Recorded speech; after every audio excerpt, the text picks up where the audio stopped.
వచ్చిన వారందరికీ కూడా నా ప్రత్యేకమైనటువంటి వందనాలు తెలియజేస్తూ ఉన్నాను. అందరికీ వందనాలండి. దేవుడు మీ అందరినీ బలపరచునుగాక. ఆమేన్. ಎಲ್ಲರೂ కూడా శ్రద్ధ కలిగి కొద్ది నిమిషాల పాటు దేవుని యొక్క వాక్యం మీద మనస్సు నిలపండి. దేవుని యొక్క వాక్యమును వినుటకు వ్యాఘరమే మీరు సిద్ధపడినప్పుడు దేవుడు మీతో మాట్లాడుటకు, ఈ రాత్రి మిమ్మల్ని బలపరచుటకు మన దేవుడు సమర్థుడై ఉన్నాడు.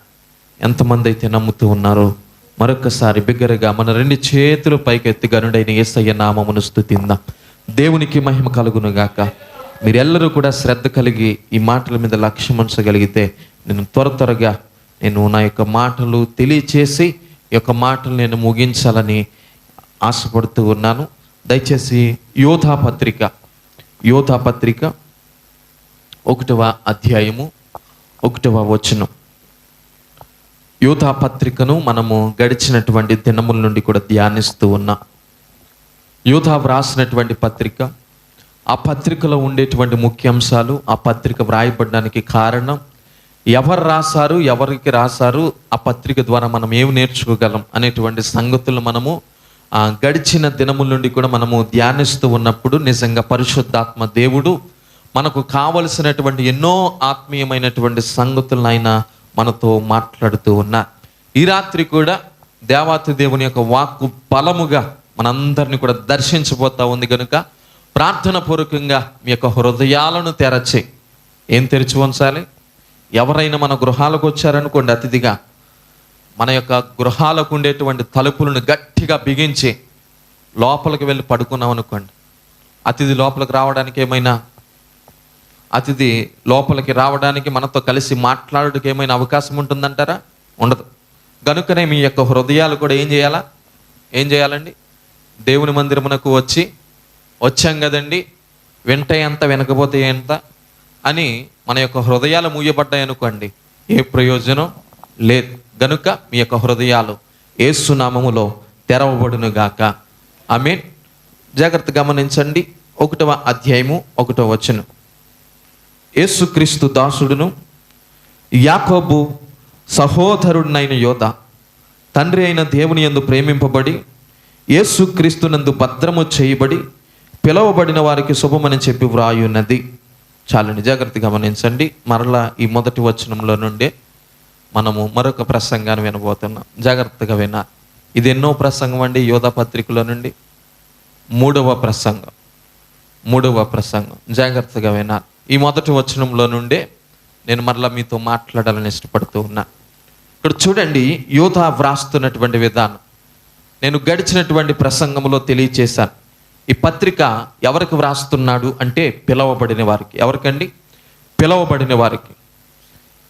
దేని కొరకు పిలవబడ్డారు అంటే పరిశుద్ధులుగా ఉండుటకు. పరిశుద్ధులు ఎలా ఉండాలి, వారి క్రియలు ఎలా ఉంటాయి, వారి మాటలు ఎలా ఉంటాయి, వారి యొక్క జీవిత విధానం ఎలా ఉంటుంది అనేటువంటి విషయాలు ఎఫెసీయులకు రాసినటువంటి పత్రిక 5వ అధ్యాయం నుండి నేను మాట్లాడడం జరిగింది. అయితే పరిశుద్ధుల యొక్క గుంపుని గురించి మనం ఆలోచన చేస్తే మనమందరం కూడా పరిశుద్ధులుగా ఉండాలి అని దేవుని యొక్క వాక్యము సెలవిస్తూ ఉంది. ఎందుకంటే మన దేవుడు ఎలాంటి వాడంట? పరిశుద్ధుడు. గనుక మీరును కూడా పరిశుద్ధులయ్యుండుడి అని దేవుని యొక్క వాక్యము తేట తెల్లగా మనతో మాట్లాడుతూ ఉంది. అయితే ఏదేమైనప్పటికీ మన పరిశుద్ధతను మనం కాపాడుకోవాలి. మనకుండేటువంటి పోరాటాలలో మనము అత్యధికమైనటువంటి విజయాన్ని పొందుకోవాలి. అయితే ఇక్కడ వ్రాయబడుతున్నటువంటి లేఖన భాగం యొక్క సారాంశాన్ని మనం జాగ్రత్తగా ఆలోచన చేస్తే ఇక్కడ 2 పదాలను ఉపయోగించాడు. మొదటి పదం ఏమిటంటే తండ్రి అయిన దేవుని యందు ప్రేమింపబడి. 2వ పదం ఏమిటంటే యేసు క్రీస్తునందు భద్రము చేయబడి అనేటువంటి 2 పదాలను వినియోగించాడు. చూడండి, ఈయన ఈ పత్రికను వ్రాస్తూ ఉన్నప్పుడు యాకోబు గారు మాట్లాడినట్లుగానే నేను కూడా క్రీస్తుకు ఎవరను అంటే దాసుడు అనేటువంటి పదజాలాన్ని ఉపయోగించాడు. యోధ అను మాటకు స్తుతి నొందదగినది అనేటువంటి అర్థాన్ని ఇస్తూ ఉంది. కనుక మన జీవితాలలో కూడా మనము అనుదినము కూడా స్తుతియాగము చేస్తూ ప్రభునామను స్తుతించవలసిన వారమై ఉన్నాం. స్తుతి చేయుట మంచిది అనేటువంటి మాట కూడా దేవుని యొక్క వాక్యంలో వ్రాయబడింది. యథార్థవంతుల యొక్క గృహాలలో, నీతిమంతుల యొక్క గృహాలలో రక్షణ గురించినటువంటి సునాదములు వినబడాలి. అలా వినబడినప్పుడే ఆ కుటుంబాలు ఆశీర్వాదకరంగా ఉంటాయి అనేటువంటి విషయాన్ని కూడా నేను మీకు జ్ఞాపకం చేశాను. అయితే ఇక్కడ గమనించండి, ఆయన మాట్లాడుతున్నటువంటి మొట్టమొదటి మాట యూదులైన వారికి, ఇశ్రాయేలీయులకు, అలాగనే 12 గోత్రికులకు కూడా ఎక్కువగా దేవాతి దేవుని మీద నమ్మకం ఎక్కువగా వారికి ఉండేది. సృష్టికర్త అయినటువంటి యెహోవా మీద వారు ఎప్పుడు కూడా ఆనుకొని వారి యొక్క జీవితాలను కొనసాగించేటువంటి విధానం ఉండేది. చూడండి, మనము ఇప్పటికీ కూడా మన దేవుణ్ణి ఎలా ఆరాధిస్తూ ఉన్నామంటే, 3 వ్యక్తులండి, వ్యక్తులు కాదు, త్రిత్వముగా ఆరాధిస్తూ ఉన్నాం. ఒక్కరే అయినా కానీ తండ్రిగా, కుమారునిగా, పరిశుద్ధాత్మ దేవునిగా ఆయనను మనము ఆరాధిస్తూ ఉన్నాం. చూడండి, కాలాలు మారుతూ ఉన్నాయి, సమయాలు గడిచిపోతూ ఉన్నాయి, దినాలు మారిపోతున్నటువంటి కాల వ్యవధిని బట్టి దేవాది దేవుడు ఆయన యొక్క ప్రత్యక్షతను నానా విధములుగా కనపరుచుకున్నాడు. మొట్టమొదటిగా సృష్టికర్తగా అనగా యెహోవా దేవునిగా, నీ పేరేమిటి అని మోషే అడిగినప్పుడు ఆయన అన్నాడు, నేను ఉన్నవాడును అనువాడును అనేటువంటి మాట చెప్పాడు. ఇంకా మీరు కొన్ని లేఖన భాగాలను చదువుకుంటూ వస్తూ ఉన్నట్లయితే ఆయన అంటున్నటువంటి మాటలు ప్రకటన గ్రంథంలో కూడా యోహాను గారు ప్రత్యక్షంగా చూస్తూ ఉన్నప్పుడు యేసు ప్రభువారు అతనికి కనబడినప్పుడు, యేసు ప్రభువారి యొక్క స్వరం వినబడినప్పుడు అక్కడ ఒక మాట వ్రాయబడింది, నేను మొదటి వాడను కడపటి వాడను, యుగ యుగములు. ఇది ఎవరిని గురించి చెప్పబడతా ఉంది? మన ప్రభువైన యేసు క్రీస్తు వారిని గురించి చెప్పబడతా ఉంది. చూడండి, ద్వితీయోపదేశకాండం 6వ అధ్యాయంలో అంటాడు, మన దేవుడు ఎవరు అంటే అద్వితీయుడైన యెహోవా. ఎవరండి? ఇప్పటికీ కూడా చాలామంది త్రిత్వాన్ని నమ్మలేకపోతా ఉన్నారు. చాలామంది త్రిత్వాన్ని ఎందుకో నమ్మలేకపోతా ఉన్నారు. కానీ దేవుని యొక్క వాక్యాన్ని మనము జాగ్రత్తగా ఆలోచన చేయగలిగితే, ఒకసారి ఆ మాట కూడా మీరు చదవండి. ద్వితీయోపదేశకాండం 6వ అధ్యాయంలో ఒక మంచి మాట అక్కడ రాయబడింది. మనం ఆరాధిస్తున్నటువంటి దేవుడు ఎవరు అని ఆలోచన చేస్తే, మనం దేవునికి ఉండేటువంటి లక్షణం 4వ వచనం ఒకసారి చదవండి. 4వ వచనం, ఇశ్రాయేలు వినుము, మన దేవుడైన యెహోవా అద్వితీయుడగు యెహోవా. ఎవరంటండి? అద్వితీయుడగు యెహోవా అనగా ద్వితీయము కానివాడు. ద్వితీయము అనగా 2, చెప్పండి. ద్వితీయ అనగా 2, తృతీయ అనగా 3. ద్వితీయము కానివాడు అనగా ఆయన ఒక్కని కంటే ఎక్కువగా ఉన్నవాడు. అలాగని ఇద్దరు కాదు, ఇద్దరి కంటే ఎక్కువగా ఉండేవాడు, కానీ ఒక్కడై ఉన్నాడు. దేవునికి మహిమ కలుగును గాక. జాగ్రత్తగా గమనించండి, మనకు 3 దేవుళ్ళ ఉన్నారా అంటే ఎంత మాత్రం కాదు, ఆయన ఒక్కడై ఉన్నాడు. ఇంకా మనకు అర్థం అవ్వాలి అంటే మనము ఒకే ఒక పేరుతో పిలువబడతా ఉన్నాం. అయితే ఈ బాడీకి, ఈ శరీరానికి పెట్టబడినటువంటి కొన్ని పేర్లు ఉన్నాయి. జాగ్రత్తగా గమనించండి. ఏమండి, శారీరకంగా మన శరీరాన్ని బట్టి మనం ఆలోచన చేస్తే, ఈ పైన కనబడేదాన్ని మనం శరీరం అంటాం, లోపల ఉన్నదాన్ని ప్రాణము అంటాం, ఇంకా లోపల ఉన్న దానిని, మనుషులకు కనబడని దానిని ఆత్మ అని సంబోధిస్తాం. ఈ 3 రకాలైనటువంటి పదజాలాలు ఉన్నప్పటికీ మనం ముగ్గురమా ఒక్కరమండి? ఒకరమే. అది ఎలా కుదురుతుంది అంటే కుదురుతుంది. ఇంకా మిమ్మల్ని ఆశ్చర్యపరిచేటువంటి విషయం చెప్పమంటారా? మనము ఒక్కరముగానే ఉండి అనేక విధాలుగా పిలువబడుతూ ఉన్నాం. మన భర్తకు మనం ఎవరమండి? భార్య. మన పిల్లలకు మనం ఎవరము? తల్లి. అలాగనే భర్త కూడా తండ్రిగా పిలువబడుతున్నాడు, అలాగనే భర్తగా పిలువబడుతూ ఉన్నాడు. కానీ ఒక్కరా ఇద్దరండి? ఒక్కరే. మరి ఇది ఎలా సాధ్యం అంటే, పిలువబడినటువంటి విధానాలు వేరు కావచ్చు కానీ ఉద్దేశం మాత్రం ఒక్కటై ఉన్నది. జాగ్రత్తగా గమనించండి. ఇలాగనే తండ్రి అయినటువంటి దేవుని గురించి మనం ఆలోచన చేస్తూ ఉన్నప్పుడు ఈ త్రిత్వమును గుర్చినటువంటి ఆలోచన మనం ఎక్కడ చూడగలమంటే ఆది కాండములోనే ఉన్నది. ఆది కాండములోనే నరులను మనము చేయుదుము మన పోలిక చొప్పున. ఏమన్నాడండి? మన పోలిక చొప్పున, మన స్వరూపములో వారిని చెయ్యదమని దేవుడు తనలో తాను ఆలోచించుకున్నాడు. ఇప్పటికి కూడా చాలా మంది అంటారు యేసుప్రభువు వారు కొన్ని సంవత్సరాలకే 2024 సంవత్సరాలకు మాత్రమే సంబంధించిన వాడు అని చాలా మంది చెప్తా ఉన్నారు. కానీ దేవుని యొక్క వాక్యం అంటుంది, ఆయన భూమికి పునాదులు వేయబడక ముందే తండ్రి అయిన దేవుని ఎదుట జ్ఞానముగా ఉన్నాడు. యోహాను సువార్త మీరు చదివితే, ఆదియందు వాక్యం ఉండెను, వాక్యము దేవుని యొద్ద ఉండెను, ఆ వాక్యమే దేవుడై ఉండెను. ఆ వాక్యం ఏమైందంటే కృపా సత్య సంపూర్ణినిగా మన మధ్యలో నివాసం చేస్తూ ఉంది. దేవునికి మహిమ కలుగును గాక. చూడండి, ప్రకటన గ్రంథములో వ్రాయబడినటువంటి మాట, నేను మొదటి వాడను. 1వ అధ్యాయం 18వ వచనం ఒకసారి చదవండి. 1వ అధ్యాయము 18వ వచనం. 17వ వచనం కూడా చదువుదాం. 17వ వచనం కూడా, నేను ఆయనను చూడగానే చచ్చిన వాలి వలె ఆయన పాదముల యొద్ద పడి తిని. చూడండి, ఎవరిని చూశాడండి? ఎవరిని చూశాడు యోహాను గారు? సాక్షాత్తు యేసు ప్రభువుని చూశాడు. ఆయన స్వరూపం ఏమిటి, ఆయన పోలికలు ఏమిటి, ఆయన ఎలా కనబడ్డారు అనేటువంటి విషయాన్ని కూడా మనం ఆలోచన చేయాలి. చాలాసార్లు మనం పాటలు పాడుతూ ఉంటాం. అగ్నిని పోలిన నేత్రములు. చూడండి, ఆ విషయాలన్నీ కూడా అక్కడ వ్రాయబడ్డాయి. ఆయన తల వెంట్రుకలు ఎలా ఉన్నాయి, ఆయన స్వరూపం ఏమిటి, ఆయన యొక్క పోలికలు ఏమిటి, ఆయన యొక్క గుర్తులు ఏమిటి అనేటువంటి విధానం అంతా కూడా 13వ వచనం నుండి చెప్పబడింది. ఒకసారి చూడండి. అది తిరుగగా 7 సువర్ణ దీప స్తంభములను, ఆ దీప స్తంభముల మధ్యను మనుష్య కుమారుని పోలిన ఒకరిని చూచి తిని, ఆయన తల పాదముల మట్టుకు దిగుచున్న వస్త్రము ధరించుకున్న రొమ్మునకు బంగారు దట్టి కట్టుకొని ఉండెను. ఆయన తలయు తల వెంట్రుకలను తెల్లని ఉన్నిని పోలినవై హిమమంత ధవలముగా ఉండెను. ఆయన తల వెంట్రుకలు ఎలా ఉన్నాయండి? తెల్లగా ఉన్నాయండి. ఎలాగా? మరి ఇప్పుడు మనం చూస్తున్న ఫోటోల్లో నల్లగా ఉందా, తెల్లగా ఉందా? ఇప్పుడు ఇక్కడ చెప్పబడుతున్న పోలికలు ఉన్నాయి అక్కడ. మరి ఎవరైనా యేసుప్రభువారిని చూసి వచ్చారా? ఆ కాలానికి సంబంధించిన వాళ్ళేమో మనం. గాంధీ గారు ఎలా ఉంటారో మనకు తెలియదు, ఆ బొమ్మ మీద చూడకపోతే, ఆ నోటు మీద చూడకపోతే గాంధీ గారు పోలికలు ఏమిటో మనకు తెలియదు. కానీ యేసుప్రభువారు ఈ భూమి మీదకి శరీరధారిగా వచ్చినప్పుడు ఎలాంటి ఫోటోలు లేవు. కొన్ని గుర్తులను బట్టి ఆయన ఎలా ఉంటాడేమో, బహుశా ఆయన ఎలా ఉండొచ్చేమో అని ఊహించి గీసినటువంటి చిత్రాలు మాత్రమే. కనుక జాగ్రత్తగా గమనించండి. అక్కడ అంటున్నాడు, ఆయన తల వెంట్రుకలు ఎలా ఉన్నాయంటే హిమమంత ధవలముగా ఉండెను. ఆయన నేత్రముల గురించి మాట్లాడాడు. ఇప్పుడు బొమ్మను గీస్తే ఎలా గీయాలంటే ఎలా గీయాలి చూడండి. తెల్లని జుట్టు, తర్వాత కళ్ళు దగ్గరికి వచ్చేసరికి ఏమంటున్నాడు? ఆయన నేత్రములు అగ్ని జ్వాలల వలె. ఎలా ఉన్నాయి నేత్రాలు? అగ్ని జ్వాలల వలె ఉండెను. ఆయన పాదములు కొలిమిలో పొటము వేయబడి మెరియుచున్న అపరంజితో సమానమై ఉండెను. ఆయన పాదముల గురించి మాట్లాడాడు, అపరంజితో.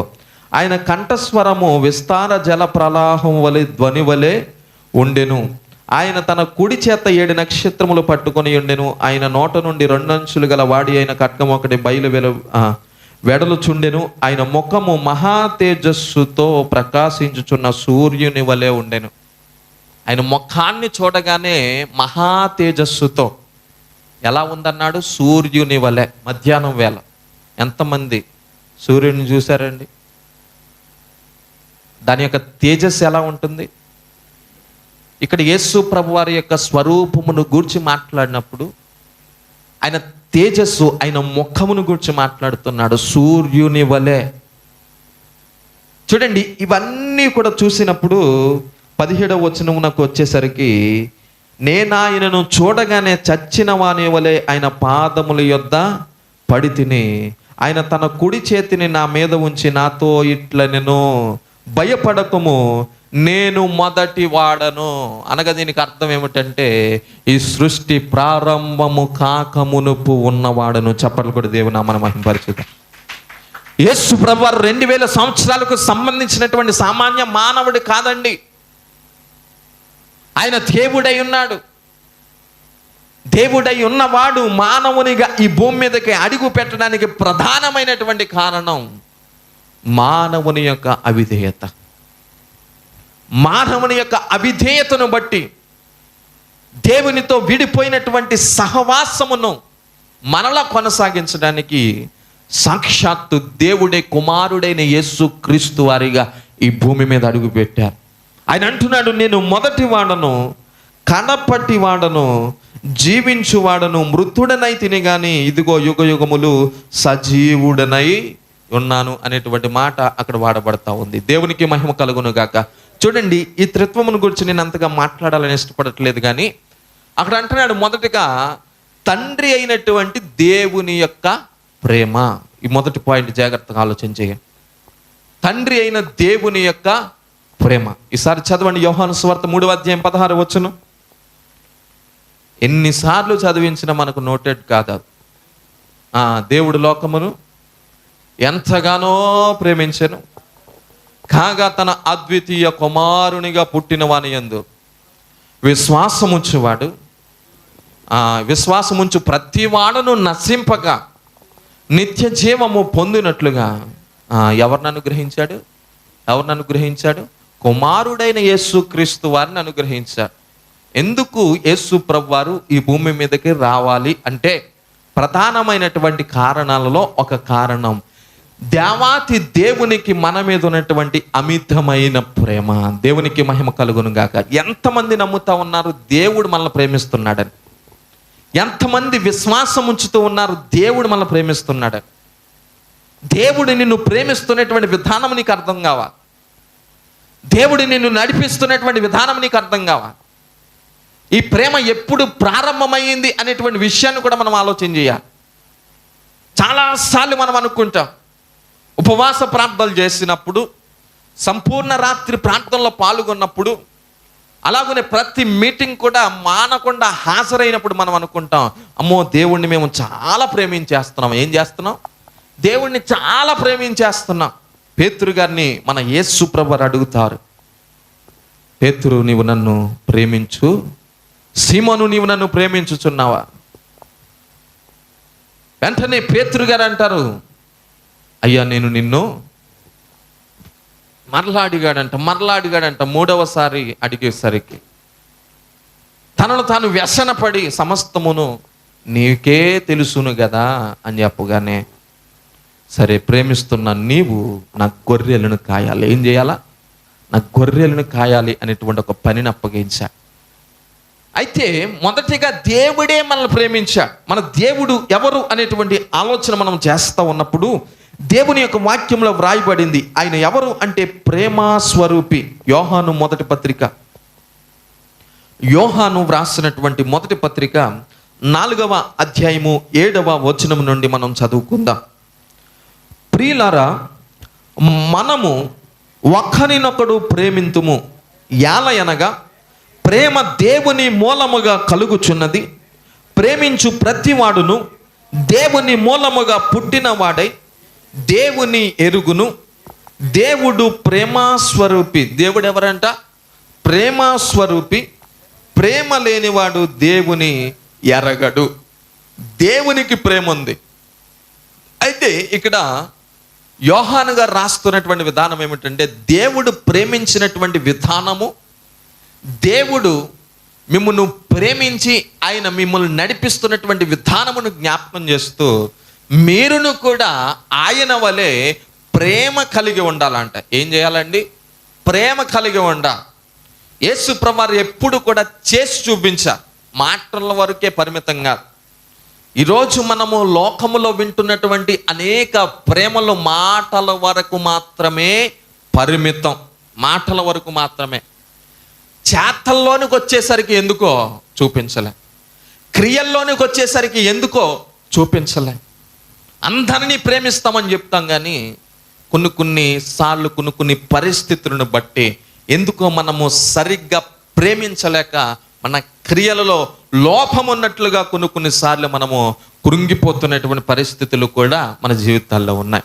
చూడండి, ఇక్కడ వ్రాయబడుతున్న మాట దేవుడు ఎవరు అని ఆలోచన మనకు వచ్చినప్పుడు దేవుడు ప్రేమా స్వరూపి.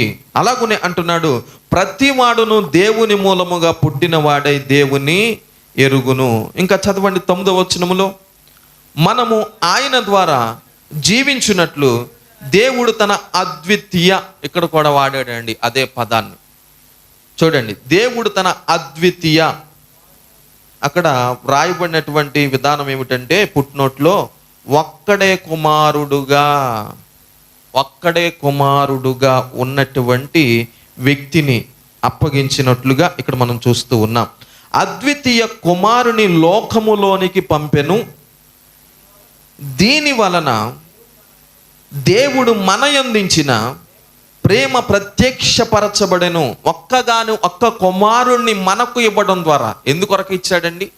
బలిగాను, అర్పణగాను, వదకు తేబడినటువంటి గొర్రె పిల్లగా, పస్కా పశువుగా ఈ లోకములోనికి బలి అర్పణగా యేసు ప్రభు వారిని తీసుకొని రావడం జరిగింది.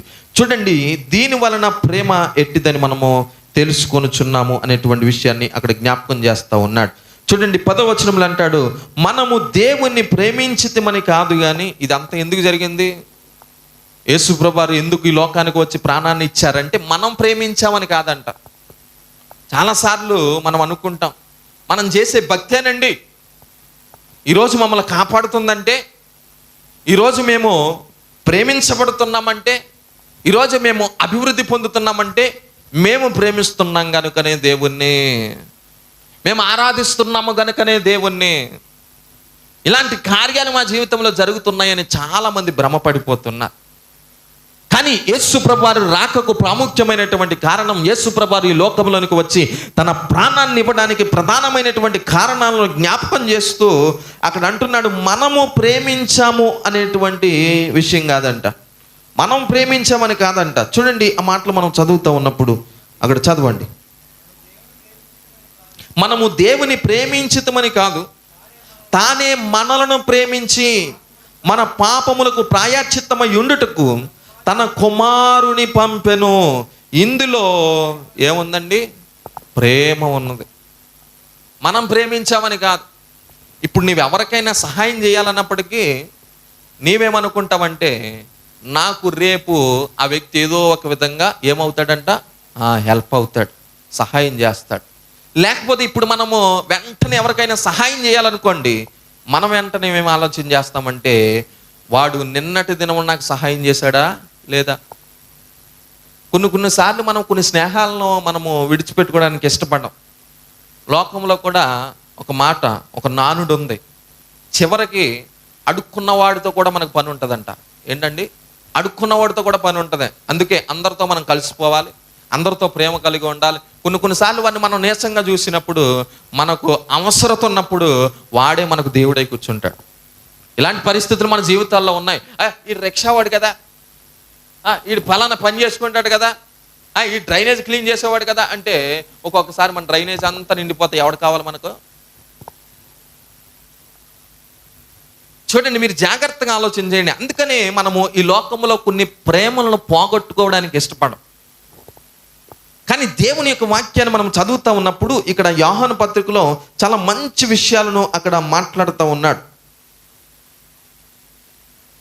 10వ వచనంలో మనం చదివాం, మన పాపములకు ప్రాయశ్చిత్తమై ఉండుటకు తన కుమారుని పంపెను, ఇందులో ప్రేమ ఉన్నది. మనం ప్రేమించామని కాదంట, దేవుడు మనల్ని ప్రేమించాడని.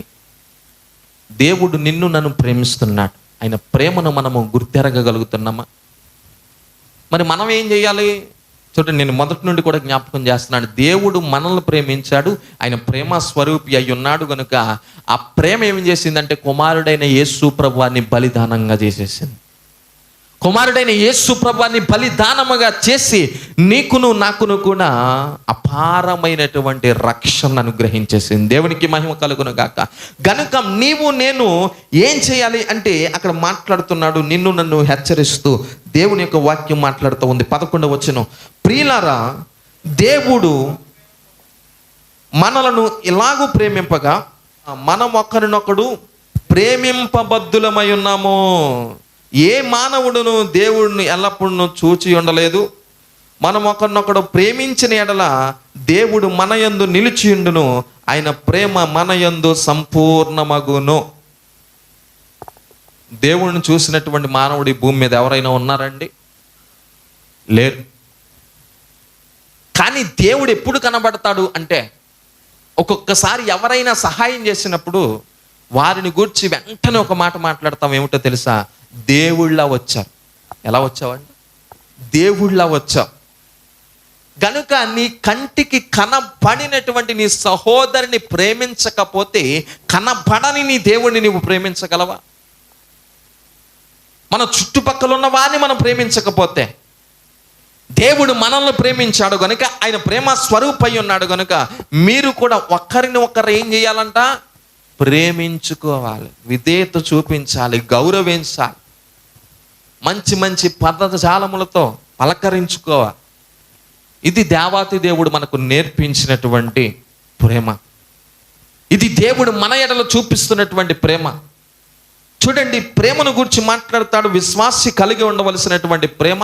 ఆ ప్రేమ లేకపోతే విశ్వాసి యొక్క జీవితం ఎలా ఉంటుంది అనేటువంటి విషయాన్ని ఆలోచన చేస్తే, అపోస్తుడైనటువంటి పౌలు గారు కొరింథీయులకు రాసినటువంటి మొదటి పత్రికలో, కొరింథీయులకు రాసిన మొదటి పత్రిక 13వ అధ్యాయం అంతటిని కూడా మీరు చదవండి.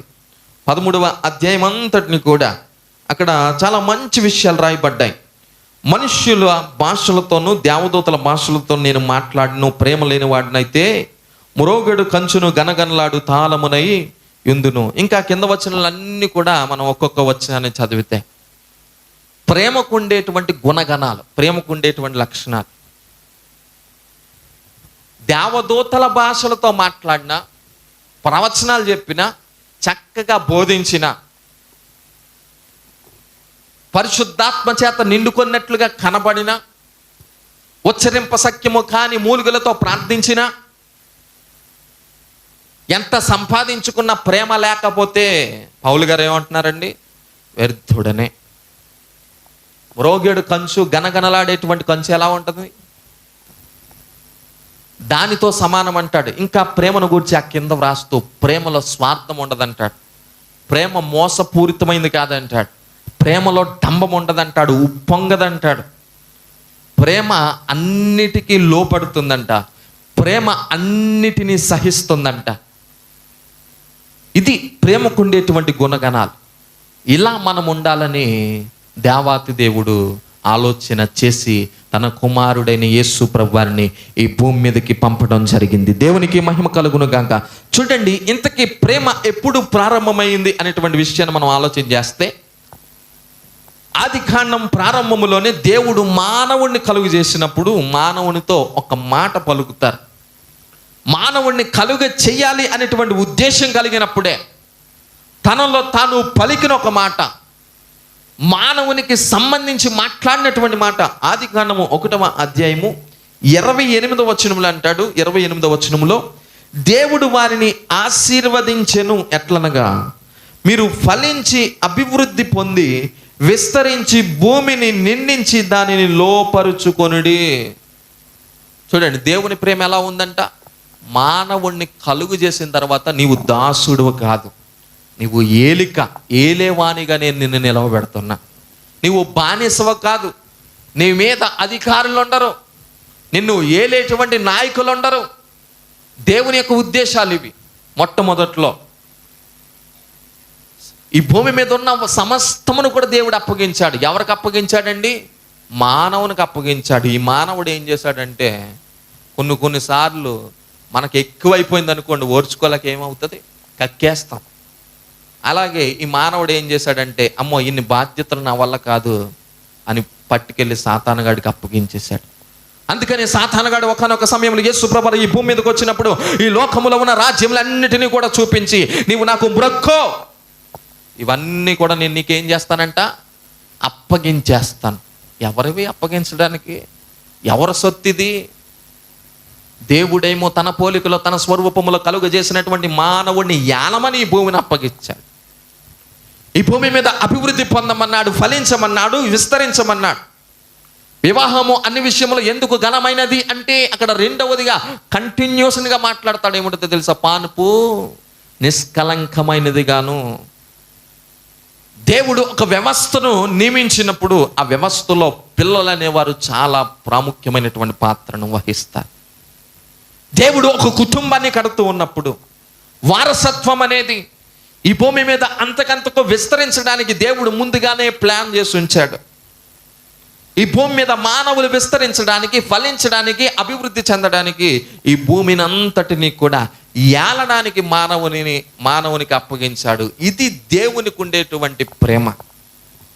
అయితే దేవుడు చెప్పాడు, ఈ తోటలో మీరు నివాసం చేస్తున్నంత కాలం కూడా మంచి చెడుల తెలివినిచ్చు ఫలవృక్షములను ఏం చేయకూడదంట? ముట్టనేకూడదు. నేను చెప్పాను గడిచిన దినాల్లో, మొదటిగా అవ్వ తిన్నది, తర్వాత ఆదాముకు ఇచ్చిందే, దాని ద్వారా వారు తెచ్చుకున్న శాపం. కానీ దేవుని ప్రేమ అక్కడితో చల్లారిపోలేదు. జాగ్రత్తగా గమనించండి. కొన్నిసార్లు మనము అపరాధముల చేత చచ్చిన వారమై ఉన్నప్పుడు, అనేక దోష కార్యములు పాప కార్యములు చేస్తున్నప్పుడు దేవుడిని ఇంకా నన్ను ప్రేమిస్తున్నాడా అనేటువంటి ఆలోచన మనకు వస్తుంటుంది. దేవుడు ఇంకా నన్ను ప్రేమించగలుగుతాడా? నేను ఇంకా అవిధేయత కలిగి ఉన్నాను, అవిధేయుడినైనా జీవితాన్ని కొనసాగిస్తున్నాను, ఇంకా దేవుడు నన్ను ప్రేమిస్తాడా అంటే, దేవుని మాటను వినకుండా ఆజ్ఞను అతిక్రమించిన తర్వాత కూడా దేవుడు వారికి అక్కడ ప్రొటెక్షన్, ఆ ప్రొటెక్షన్ ఏమిటంటే 3వ అధ్యాయము 21వ వచనం. 3వ అధ్యాయము 21వ వచనం. దేవుడైన యెహోవా ఆదామునకును అతని భార్యకును చర్మపు చొక్కాయలను చేయించి వారికి తొడిగించెను. ఏం చేయించాడండి? ఏం చేయించాడు? చర్మపు చొక్కా. దీనిని పండితులు ఎలా వర్ణిస్తున్నారంటే, ఇక్కడే మొదటి బలియాగం జరిగింది. ఏం జరిగిందంట? మొదటి బలియాగం జరిగింది.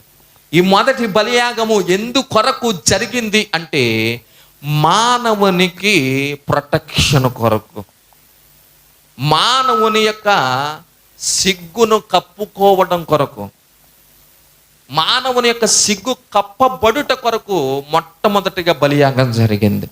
చర్మపు చొక్కాలు.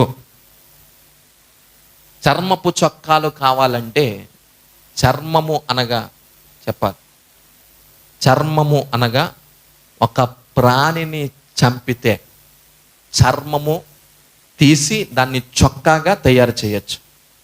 మరి ఇక్కడ ఒక ప్రాణిని చంపాలి. మొట్టమొదటి మానవులు ఆదాము అవ్వ, వారిని విడిచిపెడితే ఖచ్చితంగా పశువుల యొక్క చర్మమును దేవుడు చొక్కాయలుగా వారికి తొడిగించాడు.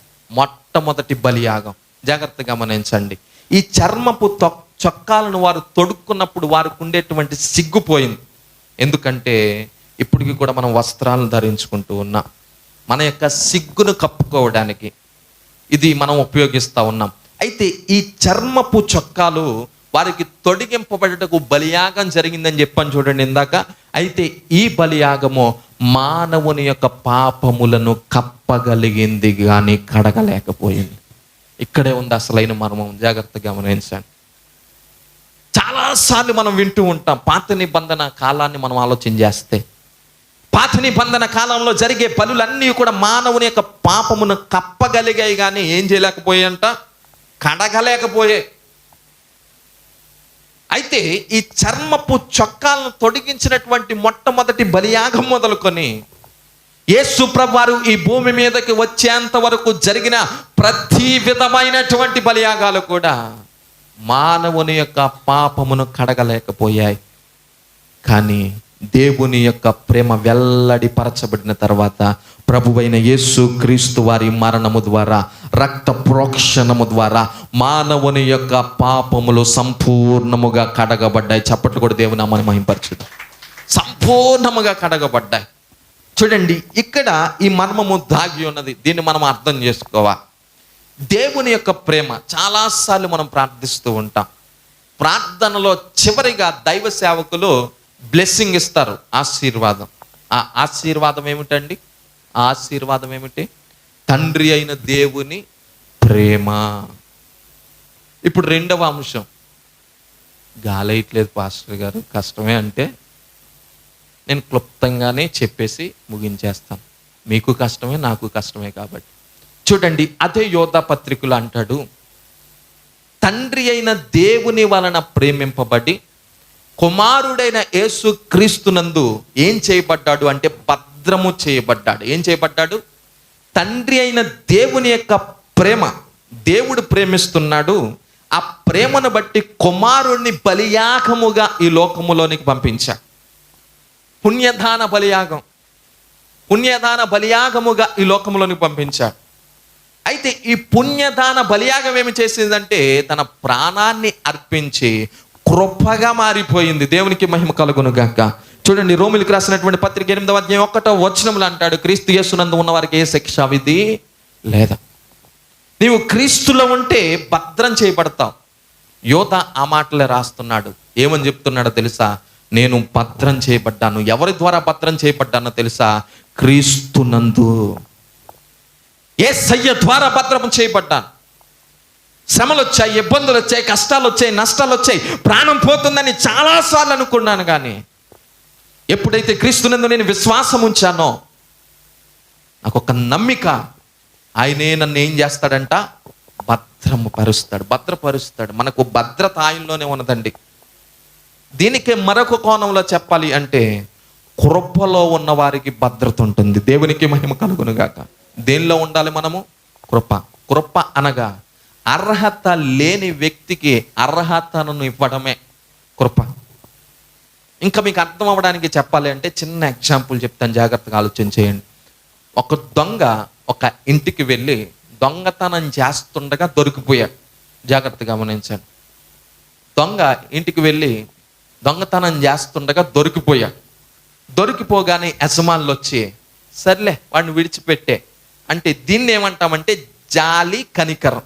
ఏమని చెప్పాలా? జాలి కనికరం. సరే, దొరికిపోయిన తర్వాత విడిచిపెట్టడం కాకుండా విడిచిపెట్టిన తర్వాత వాడికి కడుపు నిండా భోజనం పెట్టే, ఎలా ఉన్నావురా, బాగున్నావా, అప్పుడప్పుడు వస్తూ ఉంటూ, బస్సుకి ఛార్జీలు ఇస్తాను, క్షేమముగా ఉండు, బాగుపడి ఇప్పటికైనా అని మంచి కబుర్లు అన్నీ చెప్పి బస్సుకు ఛార్జీకి ఇచ్చి చక్కగా భోజనం పెట్టి పంపిస్తే దీన్ని ఏమంటామో తెలుసా? కృప. ఏంటండి? వాడిని విషయానికి వస్తే ఏం చేయాలా? చితకబాదాలి. ఏం చేయాలి? చితకబాదాలి. వాడిని విడిచిపెట్టడమే కాకుండా ఏం చేసామంట మనం? వాడికి బస్సుకి ఛార్జీకి ఇచ్చాం, చక్కగా భోజనం పెట్టాం, మంచి మంచి విషయాలు మాట్లాడాం. దీనిని మనం ఏమని చెప్తా ఉన్నామంటే కృప. ఆ దొంగ స్థానంలో ఉన్నది ఎవరో కాదు, నీవు నేనే. మనకు భోజనం పెట్టి బస్సుకు ఛార్జీ ఇచ్చింది ఎవరో కాదు, మన ప్రభువైన యేసుక్రీస్తు వారే. అందుకే చాలాసార్లు మనము కొన్నిసార్లు అవిధేయత చేస్తున్నప్పటికీ ఎందుకు ఇంకా బ్రతుకున్నాం, ఇంకా మనం సజీవులుగా ఉన్నాము అంటే దేవుని యొక్క వాక్యం అంటుంది, మెట్టలు దద్దరిల్లినా పర్వతములు తొలగిపోయినా నా కృప నిన్ను విడిచిపోదు. చప్పట్లు కూడా దేవుని నామమున మహిమపరచుదాం. నా కృప నిన్ను విడిచిపోదు. అపోస్తలుడైనటువంటి పౌలు గారు రాసినటువంటి 14 పత్రికలు మీరు చదివితే రోమా పత్రికను ఒక్కదాన్ని విడిచిపెట్టి ఈ 13 పత్రికల్లో కూడా చివరి భాగాలలో కొరింథీయులకు రాసినటువంటి మొట్టమొదటి పత్రిక, కొరింథీయులకు రాసినటువంటి 2వ పత్రిక చివరి భాగాల్లో ప్రతి ఆ వచనంలో కూడా ఆయన రాస్తాడు, యేసుక్రీస్తు వారి యొక్క కృప మీకు తోడైయుండును గాక. చాలామంది సేవకులు ప్రార్థిస్తున్నటువంటి ప్రార్థన, ఆశీర్వాదం, బ్లెస్సింగ్ కూడా కొరింథీయులకు రాసినటువంటి 2వ పత్రిక ఈ మాట చదివి నేను ముగిస్తాను. కొరింథీయులకు రాసినటువంటి 2వ పత్రిక చివరి భాగం చూడండి. మీరు గలతీ కానీ, ఎఫెసీ కానీ, కొలసీ కానీ, తీతుకు కానీ ఈ అన్ని పత్రికల్లో కూడా చివరి భాగంలో యేసుక్రీస్తు వారి యొక్క కృప మీకు తోడైయుండును గాక అనేటువంటి పదాన్ని మీరు చదువుతారు. 14వ వచనం ఒకసారి చదవండి. చివరి అధ్యాయం 13వ అధ్యాయం 14వ వచనంలో, ప్రభువైన యేసుక్రీస్తు కృపయు దేవుని ప్రేమయు పరిశుద్ధాత్మ సహవాసమును మీ అందరికీ తోడయ్యుండును గాక. దేవుడు మిమ్మల్ని దీవించును గాక. ఆమేన్. ఈ మాటలు దేవాతి దేవుడు మనందరి వెనుకల్లో దీవించి ఆశీర్వదించును గాక.